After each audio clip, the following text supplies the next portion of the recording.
नमस्कार. Home minister स्वप्न गृहलक्ष्मीचं साकारत आहे वामनरी पेठे ज्वेलर्सच्या या भागात.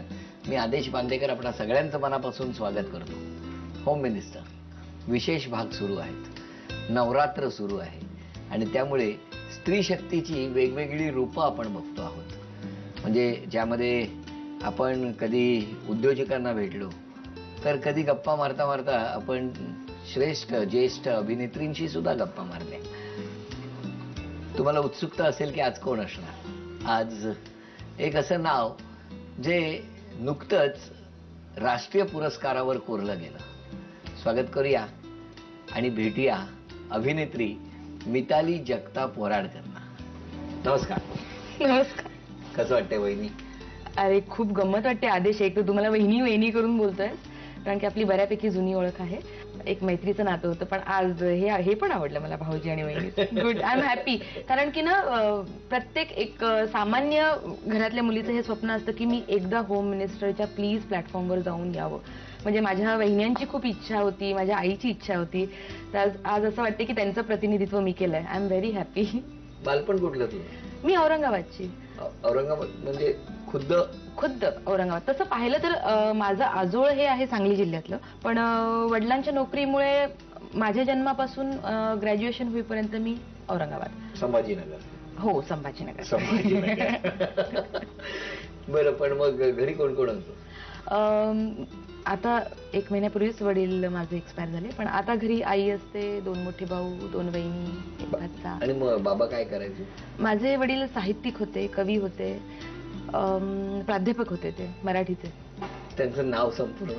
प्राध्यापक बापूराव जगताप. आणि मग बालपण कसं गेलं? बालपण खूप छान, खूप मजेत गेलं. म्हणजे की आता मी जसं म्हटलं की माझे वडील साहित्यिक होते, तर त्यामुळे कुठेतरी एक कलेशी साहित्याशी निगडीत असं बालपण गेलं.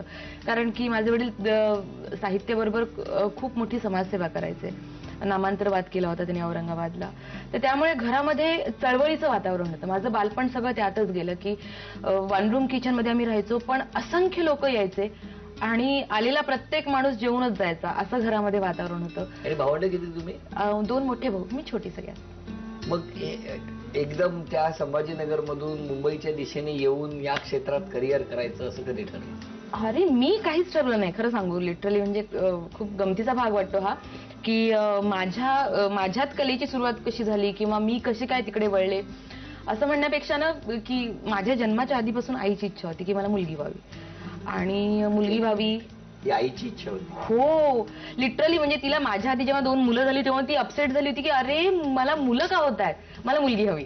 क्या बात. मला असं वाटतं हाच विषय आहे. कारण आज आपण उगाच ना म्हणजे बऱ्याचदा स्त्री भ्रूण हत्या या विषयावरती सगळे आता खूप बोलतायत. पण बघा, हे जे आहे हे खूप महत्वाचं वाक्य आहे की आईची इच्छा होती की मला मुलगी व्हावी. मग कशासाठी आपण तो भेदभाव करायचा? मुलगी मुलगा. मग ज्या वेळेला तुझा जन्म झाला तेव्हा घरातलं वातावरण? ऑफकोर्स आनंदाचं होतं की आणि मुलगी व्हावी, तिने कलाकार व्हावं, वैजंती मालासारखं डान्स शिकावं, हे मी पोटात असल्यापासून आईच्या मनात होतं आणि ते नकळत माझ्यावर संस्कार झाले. म्हणजे की मी म्हणेन की हे गॉड गिफ्ट होतं माझ्यासाठी की मी जन्मले ती एक नृत्यांगना म्हणून किंवा कलाकार म्हणून. आणि ऑफकोर्स यासाठी माझ्या आई वडिलांचे आशीर्वाद आणि मार्गदर्शन आणि सपोर्ट हे सगळंच म्हणता येईल. म्हणजे तू आत्ता जो मुद्दा म्हणालास की मुलगा मुलगी, मला कधीच आठवत नाही आदेश की माझ्या वडिलांनी ऑब्जेक्शन घेतलं असावं की अरे तू इतक्या रात्री कशी. कारण की माझे भाऊ रात्री 8 वाजता घरी असायचे आणि मी नाटकाची रिहर्सल करून वगैरे मुलांच्या मागे बसून 11, 11:30 वाजता घरी यायची. पण कधीही त्यांनी मला विचारलं नाही की असं का, की तू मुलाबरोबरच काय येते आणि तितक्या उशिराच काय येते. प्रचंड विश्वास होता त्यांचा आणि आय थिंक तो बऱ्यापैकी मी नंतर सांभाळलाही की त्याचा तो विश्वास. इव्हन तू आता मुलीचा जो मुद्दा म्हणालास ना, त्यावरून मला हे सांगायला आवडेल की मला स्वतःला मुलगी आहे. आणि जेव्हा मी प्रेग्नंट होते तेव्हा माझा दीर, माझ्या नंदा मला धमकी द्यायचे, बघा तुला मुलगा झाला तर बघा त्याला आम्ही कोपच्यात देऊन पिटू. कारण की सगळ्यांनाच आमच्या घरी, माझ्या सासरी सुद्धा मुलीचं तसं खूप क्रेज आहे. आमच्याकडे मुलीच भरपूर आहेत, पण तरीही की मुलगी व्हावी.